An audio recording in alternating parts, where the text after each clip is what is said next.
We got Mickie Fleming here. So Mickey's been with us for about a year now, and just constantly impresses us with his determination and his friendliness, his banter. But Mickey's just a great example for all of us of working hard and keeping your mind focused on good things. So Mickie, thanks for sitting down with us. My pleasure, Nicholas. How you doing today? I'm a little beat up. We just finished running the first day 5K. You were out there with us as well. Endorphin had a great presence. Beautiful weather, 70 degrees, so a little hot, but Endorphin went out there and we rocked it.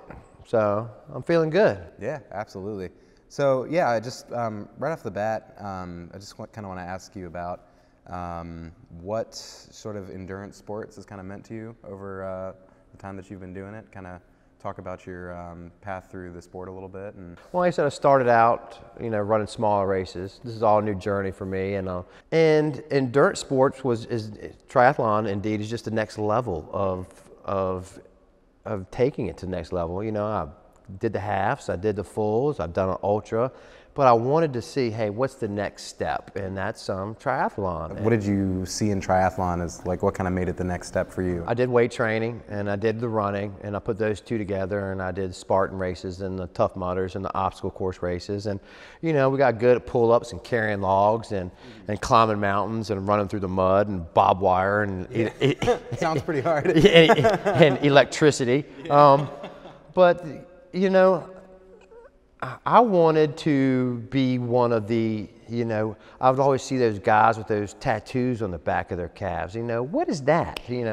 And then you hear people talking about doing a full distance triathlon, an Ironman distance triathlon.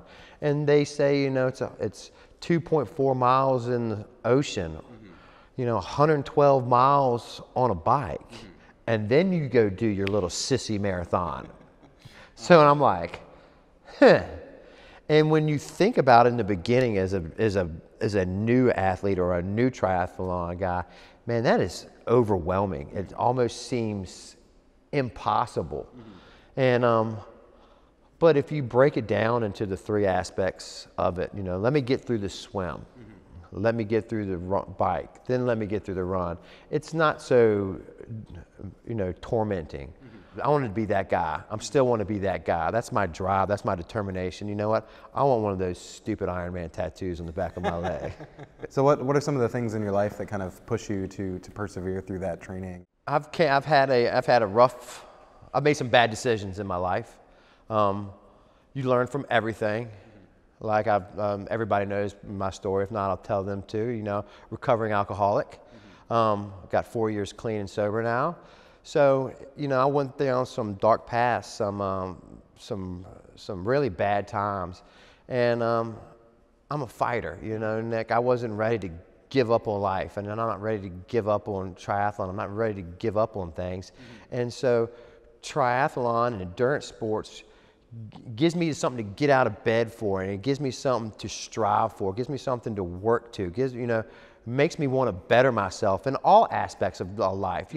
If I work hard and I train hard at Endorphin or in the pool or running, that rolls over into my attitude with my children, my attitude at work, my attitude as a human being in general. Strives me to be better in all aspects of my life. So, I strive off of energy. I strive off doing the next right thing. And, I'll be 43 this month, so I'm no spring chicken anymore. And, but I'm constantly learning, I'm constantly involved and being here in Endorphin and through triathlon, it's helped me tremendously to see a path, see a goal, see something that I'm focused on and want to do, and then go get it and work hard to do it, So that's where I'm at right now with that. Yeah.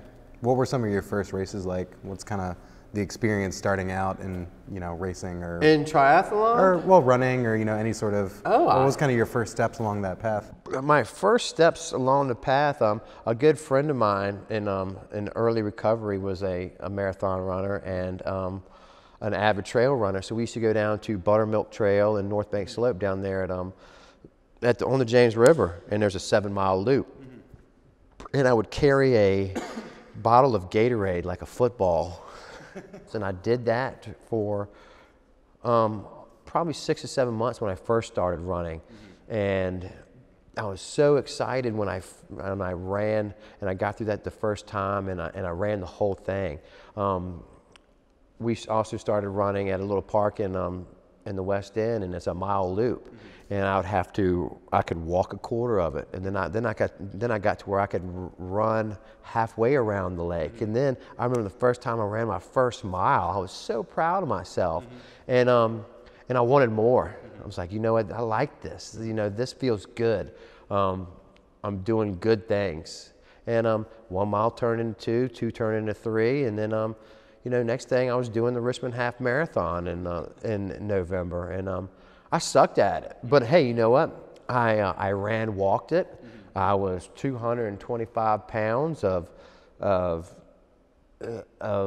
mess, and but I persevered, man. You know what? I was finding a new chapter in life. I was following a new light. I was trying to do the next right thing, and through that, you know, I found that, hey, if I give a little bit of inspiration, or if I give the person I see when I'm running a pat on the back or a smile or let's go, that helps me tremendously. I don't know if that's selfish or if that's just the way I, you know, or giving people encouragement. I strive off of that. So, man, I'm always the guy, you know, patting people on the back or saying hello. There's not any time like today. I must have talked and spoke to and known, you know, 100 of the 500 people out there. It's because I you know, I want to be part of this running community. I want to give as much of me as I can to help other people and give back. I give back tenfold what I give. It was really cool for me, you know, seeing you out there, just how friendly and outgoing you were with everyone on the course. You know, yeah, it's a great, even in the middle of the race. It's a great time. Yeah. Yeah. It's a lot more fun when you're cheering for other people. Exactly. Yeah. So, how has I mean, being at Endorphin, how has the training felt different than, you know, kind of doing it on your own or piecing it together? For, you know, Spartan races or obstacle course races, yeah, we're in a group setting, but it's me seeing how many pull-ups I can do, me seeing how long I can carry this log overhead, me seeing, you know, stuff like that. When we're in here in the bike class and there's 20 of us and we're all, you know, cheering each other on. You got Ben screaming his army cry, and Matt beside me, you know, hooting and hollering, and it pushes all of us to go a little bit further, to give us that little bit more of, you know, what's in the tank. And, you know, Aaron always telling us, you know, keep your heels down and push through it, and you know, last one, fast one. So through Endorphin, and the team camaraderie, it's been great. It's been that extra level of pushing. I don't want to let anybody down. You know, when we got, you know, 5-minute intervals or whatever, and I'm getting my butt kicked, and I look over and, you know, I want to quit, but I mean, I got 60 seconds, and then you know, she's not quitting, he's not quitting, you're not quitting. I'm not going to quit either. So that's, you know, my heart rate's beating, I'm sweating, I can't see, but I'm not going to quit, because maybe the person behind me is watching me like I'm watching them. And so together, if we all stick together and we all pull off of each other, it's you know, no telling what we can do. Yeah, well, it's been good talking. Just excited to, yeah, sit down with our athletes and kind of hear a little bit about their story and hear what excites them and what they're pushing for. So thanks for sitting down, Mickie.